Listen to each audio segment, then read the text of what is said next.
Hi అండి, hello everyone, welcome back to our channel Shri Telugu channel world of women's. అందరూ ఎలా ఉన్నారండి? నేనైతే చాలా బాగున్నాను. ఈరోజు వీడియో వచ్చేసి మన హెయిర్కి సంబంధించింది. మనకు అసలు హెయిర్ ఎలా కోమ్ చేసుకోవాలి, ఎలాంటి కోమ్స్ యూజ్ చేయాలి అనేది నేను మీతో షేర్ చేసుకుందాం అనుకుంటున్నాను. సో వీడియో స్టార్ట్ చేయకముందు మీరు మన ఛానల్ ఎవరైనా కొత్తగా చూస్తుంటే సబ్స్క్రైబ్ చేసుకోండి. సబ్స్క్రైబ్ చేసుకోవడం మాత్రం అస్సలు మర్చిపోకండి. పక్కనే ఒక బెల్ ఐకాన్ ఉంటుంది, దాన్ని మీరు ప్రెస్ చేశారంటే నేను పెట్టే వీడియోస్ మీకు ఏ రోజు కావచ్చు నోటిఫికేషన్లో వస్తాయి. అప్పుడు వీడియోస్ మిస్ అవ్వకుండా మీరు చూడొచ్చు. సో ఇప్పుడు మనం టాపిక్లోకి వెళ్ళిపోదామండి. హెయిర్ కోమ్ చేసుకోవటం ఏముంది, అది అందరికీ తెలిసిందే కదా అనుకోవచ్చు మీరు.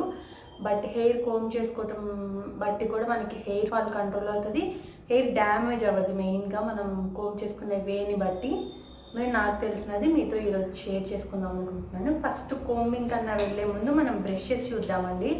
మనం బ్రషెస్ ఎలా చూస్ చేసుకోవాలంటే మన హెయిర్ వాల్యూమ్ని బట్టి బ్రషెస్ చూస్ చేసుకోవాలి. మీకు బాగా వాల్యూమ్ ఉన్న హెయిర్ అయితే ఇలాంటి బ్రషెస్ కానీ ఇక్కడ నేను చూపిస్తాను అలాంటి బ్రషెస్ కానీ యూజ్ చేయండి. మామూలుగా నార్మల్గా అందరూ కామన్గా యూజ్ చేసే బ్రష్ అయితే ఇదే, అదే కోంబ్ అయితే. ఇక్కడేమో కొంచెం పెద్దగా ఉంటాయి, ఇక్కడ వచ్చి చిన్నగా ఉంటాయి. ఈ చిన్నగా ఉన్న టోటల్ ఉన్న బ్రష్లు ఉంటాయి, ఇదే మొత్తం ఉన్న బ్రష్లు ఉంటాయి. ఈ దీనికన్నా ఇది కొంచెం తక్కువ ఉంది చూసారా. ఇది అంటే చాలా పల్చగా ఉన్న హెయిర్ వాళ్ళకి ఈ కోమ్ సరిపోతుంది.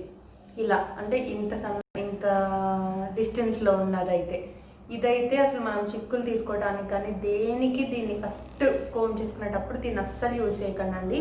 ఎందుకంటే మనకి ఎక్కడైనా ట్యాంగిల్స్ ఉన్నా కానీ అసలు ఎలా అయినా ఇది బ్రేక్ చేస్తుంది అనమాట. మంచిగా స్మూత్గా ఉన్న హెయిర్ అయితేనే మీరు నీట్గా హెయిర్ స్టైల్స్ వేసుకోవాలి అనుకున్నప్పుడు నీట్గా కోమ్ చేసుకున్న తర్వాత దీన్ని యూజ్ చేయండి. ఇదైతే మీ అందరికీ తెలుసు.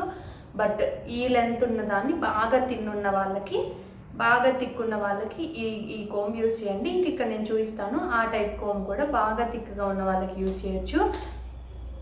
ఇదిగోండి ఇంకొక టైప్ ఆఫ్ బ్రష్, దీన్ని కూడా యూజ్ చేయొచ్చు. బట్ ఇది కొంచెం కర్లీ ఉన్న హెయిర్ వాళ్ళకి బాగా సూట్ అవుతుంది. ఇది కానీ నేను ఇక్కడ చూపించేది కానీ, ఇంకా ఇది జెంట్స్కి అయితే చాలా బాగుంటుందండి మనకన్నా. ఇది ఇంకా లాంగ్ హెయిర్కి అంత బాగా సూట్ అవ్వదు, షార్ట్ హెయిర్ వాళ్ళకి ఇది సూట్ అవుతుంది. బాగా లాంగ్ ఉన్న హెయిర్ వాళ్ళకి ఇక్కడ నేను చూపించే కోంబే యూజ్ అవుతుంది, లేకపోతే ఈ కోంబ్ అయినా యూజ్ అవుతుంది. ఇదైతే బెస్ట్ అండి, నేనైతే ఎక్కువ దీన్నే యూజ్ చేస్తూ ఉంటాను. ఇది మంచిగా చిక్కులు లేకుండా చేస్తుంది, అసలు బ్రేకేజ్ అనేది ఉండదు అనమాట మనకి. నేను వచ్చేసి ఈ కోమ్ని యూజ్ చేస్తాను. థిన్ హెయిర్ వాళ్ళైతే ఇలా ఈ సైజు ఉన్న కోమ్ని యూజ్ చేయండి, అప్పుడు మీకు బ్రేకేజ్ కాకుండా ఉంటుంది. ఓకేనా?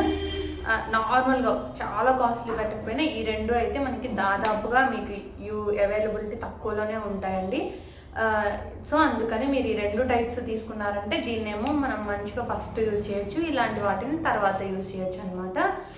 ఇంకొక మెయిన్ పాయింట్ ఏంటంటే కోమ్ తీసుకునేటప్పుడు ఇలా మనం అనుకుంటే మన చేతికి కానీ ఇక్కడెక్కడన్నా మనం ఇలా అనుకుంటే మనకి గీతలు పడకూడదు. ఇప్పుడు ఎక్కువ ఇలాంటి వాటికి అలా గీతలు పడతాయి. ఇలా అనుకున్నామంటే మనం గీతలు పడకూడదు అనమాట.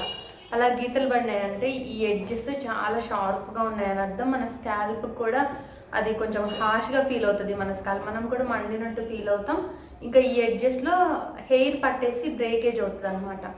అందుకని ఈ ఎడ్జ్లు స్మూత్గా ఉండాలి. స్మూత్గా అంటే మనం ఇలా టచ్ చేస్తే గుచ్చుకోకుండా ఉండాలండి, అంతే. వీటికైతే అసలు గుచ్చుకోవండి, ఆటోమేటిక్గా అసలు ఇవి రావటమే మంచిగా ఫినిషింగ్తో వస్తాయి. ఇలాంటి వాటిల్లో మీరు చూస్ చేసుకున్నప్పుడు ఓకేనా, అలాంటివి చూస్ చేసుకోండి. ఈ ఎడ్జెస్ నీట్గా ఉండేలాగా, గుచ్చుకోకుండా ఉండేలాగా. ఇదిగోండి వీటికి ఇలా అడుగున ఒక బుడుపులాగా వస్తుంది కదా, అలా ఉంటే గుచ్చుకోవన్నమాట మనకి. ఇలాంటి వాటిల్లో అవి రావు కాబట్టి అలా చూస్ చేసుకోండి. ఇంకా ఇంతేనండి, కోమ్స్ గురించి ఎక్కువ చెప్పేస్తున్నాను అనుకుంటా. జస్ట్ మనం మన హెయిర్ వాల్యూమ్ని బట్టి మీరు ఆ రైట్ కోమ్ చూస్ చేసుకున్నారంటే హెయిర్ బ్రేకేజ్ అవ్వకుండా ఉంటుంది. మెయిన్ ఇంపార్టెంట్ ఏంటంటే బ్రేకేజ్ కాకుండా ఉండిద్ది, చిక్కులు నీట్గా రావాలి, ఊడిపోకూడదు. అది మన మెయిన్ కాన్సెప్ట్. అందుకని మంచి కోమ్స్ ప్రిఫర్ చేయండి. మీకు కుదిరితే అసలు చక్కగా ఉంటాయి అవి తీసుకోండి, అవైతే అసలు మంచిగా ఉంటాయి. అసలు కొంచెం కూడా బ్రేకేజ్ ఉండదు, హెయిర్ ఫాల్ ఉండదు అనమాట. ఓకేనా? ఇప్పుడు మనం హెయిర్ ఎలా కోమ్ చేసుకోవాలి అనేది నేను మీతో షేర్ చేసుకుందాం అనుకున్నాను కదా, అది చూద్దాము. ఫస్ట్ మీరు ఎప్పుడైనా కానీ టూ పోర్షన్స్ తీసుకోండి హెయిర్ని.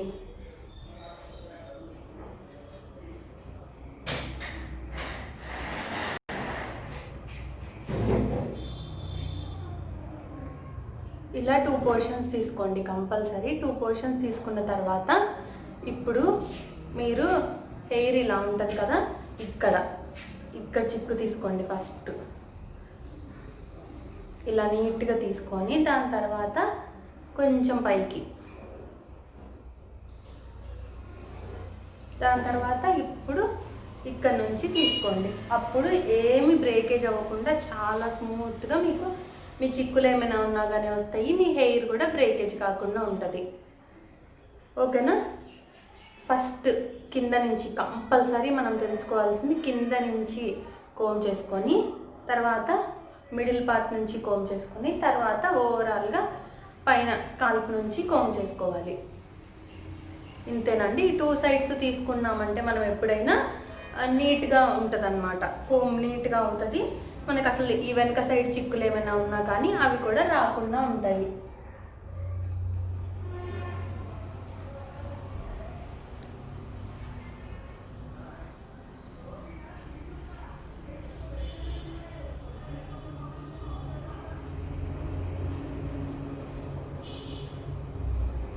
ఇలా మీరు కింద నుంచి కోమ్ చేసుకోండి కంపల్సరీ. కోమ్ చేసుకునేటప్పుడు పైనుంచి మీరు డైరెక్ట్గా ఇక్కడ నుంచి కోమ్ చేశారంటే ఇక్కడికి వచ్చేసరికి ఆ చిక్కు ఇక్కడ ఉండిపోతుంది. ఇలా ఇలా ఇలా ఇలా ఇలా అంటూ ఉంటారు కాబట్టి ఊడిపోతుంది. ఇక్కడ ఇంకా ఇలా కట్ అయిపోయింది, బ్రేకేజ్ అయ్యి అక్కడ స్ప్లిట్ ఎండ్స్ వస్తాయి, హెయిర్ ఇలా కట్ అయినట్టు ఉంటుంది, బాగుండదు అనమాట. కంపల్సరీ మనం కింద నుంచి పై దాకా ఇలా కోమ్ చేసుకుంటూ పోవాలి. కోంబింగ్ చాలా ఇంపార్టెంట్ అండి. కోమ్ చేసుకోవడం వల్ల మనం హెయిర్ నీట్గా ఉండటమే కాదు, ఇవి మనకి ఇలా కొంచెం బ్లడ్ సర్క్యులేషన్ చేయడానికి కూడా హెల్ప్ చేస్తాయి. మనం అప్లై చేసుకున్న ఆయిల్ కానీ ఏదైనా ఓవరాల్గా మన హెయిర్కి కూడా నీట్గా స్ప్రెడ్ అవుతుంది కోంబింగ్ వల్ల. మీరు ఇంకా ఇంకొకటి ఏంటంటే మనం నీట్గా డైలీ ఎలా కోమ్ చేసుకోవాలి అనేది ఇలా అండి. మీరు ఇంకా ఖచ్చితంగా వెట్ హెయిర్తో మాత్రం కోమ్ చేసుకోకూడదు. అంటే హెడ్ బాత్ చేసి రాగానే మాత్రం అస్సలు కోమ్ చేసుకోకూడదు. అప్పుడు చాలా చాలా చాలా సెన్సిటివ్గా ఉంటాయి హెయిర్ అనేది. మీరు అలా కోమ్ చేసుకున్నారంటే మీకు అర్థం కాదు ఊడిపోయినాయి అనే విషయం. బట్ చాలా హెయిర్ ఊడిపోతే మెయిన్ హెయిర్ డ్యామేజ్ అవుతాయి. మీరు తడిగా ఉన్నప్పుడు కోమ్ చేసుకున్నారంటే కంపల్సరీ ఆరనివ్వండి. ఆరిన తర్వాతే కోమ్ చేసుకోండి. ఆరటం కూడా డ్రైయర్తో కాకుండా గాలికి ఆరనివ్వండి.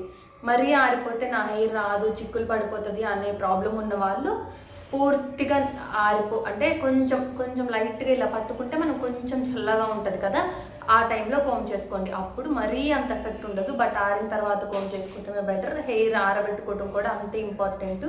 మీ స్కాల్ప్ హెల్దీగా ఉండాలి అంటే మీ స్కాల్ప్ అసలు తడిగా ఉండకూడదు. అప్పుడే మీకు డ్యామేజ్ కాకుండా ఉంటుంది. ఇంకా హెయిర్కి ఇన్ఫెక్షన్ కూడా, అదే స్కాల్ప్కి ఇన్ఫెక్షన్ కూడా రాకుండా ఉంటుంది. కంపల్సరీ మీరు వెట్ హెయిర్తో మాత్రం కోమ్ చేసుకోకూడదు. ఇవేనండి, జస్ట్ ఇది చిన్న ఇన్ఫర్మేషనే, బట్ మీకు ఖచ్చితంగా యూజ్ఫుల్ అవుతుంది. అంటే మనం అన్నీ పాటిస్తూ ఉంటాం కదా, ఏ షాంపూ ఏ ప్యాక్స్ అలా అన్నీ తీసుకొని ఇలాంటి చిన్న చిన్న టిప్స్ చిన్నవి మిస్ అయ్యారంటే దానివల్ల కూడా మీ హెయిర్ బ్రేకేజ్ అయ్యి మీ హెయిర్ డ్యామేజ్ అయ్యే ఛాన్స్ ఉంటుందండి. ఎక్కువ హెయిర్ బ్రేకేజ్కి హెయిర్ డ్యామేజ్కి రీజను మనం తీసుకునే షాంపూస్ కండిషనర్స్ ఇంకా ప్యాక్స్తో పాటు నీట్గా కోమ్ చేసుకోకపోవటమే. ఇలా ఇలా ఇలా ఫాస్ట్గా కోమ్ చేసుకుంటాము. టైం లేనప్పుడు ఫాస్ట్గా చేసుకుంటాం కదా, అలా ఫాస్ట్గా చేసుకున్నప్పుడు ఎక్కడికక్కడ హెయిర్ ఎక్కడ చిక్కులు ఉంటే ఆ ప్లేస్లో మనం ఇట్లా గట్టిగా అంటాం కాబట్టి ఇలా వచ్చేస్తుంది అనమాట. ఇట్లా తెగిపోయి వచ్చేస్తుంది, అది పోవాలి. ఇది కోమ్తో పాటు అప్పుడు మనకి డ్యామేజ్ అవుతుంది. అది అర్థం కాదు. డైలీ మీరు ఇలా చేస్తూ ఉన్నారంటే కంపల్సరీగా మీ హెయిర్ డ్యామేజ్ అవుతుంది. అందుకని మీరు ఖచ్చితంగా గుర్తుంచుకొని కింద నుంచి పైకి నీట్గా కోమ్ చేసుకోండి. కోంబ్లు కూడా ఇలాంటి కోంబ్ ప్రిఫర్ చేయండి. ఓకేనా? ఐ హోప్ ఇది మీకు యూస్ఫుల్ అయింది అనుకుంటున్నానండి. యూస్ఫుల్ అయితే తప్పకుండా ఒక లైక్ చేసి మీ ఫ్రెండ్స్ అండ్ ఫ్యామిలీకి కూడా ఫార్వర్డ్ చేయండి. మన ఛానల్ని కొత్తగా చూస్తుంటే సబ్స్క్రైబ్ చేసుకోవడం మాత్రం మర్చిపోకండి. Thanks for watching. See you in the next video. Take care. నమస్తే.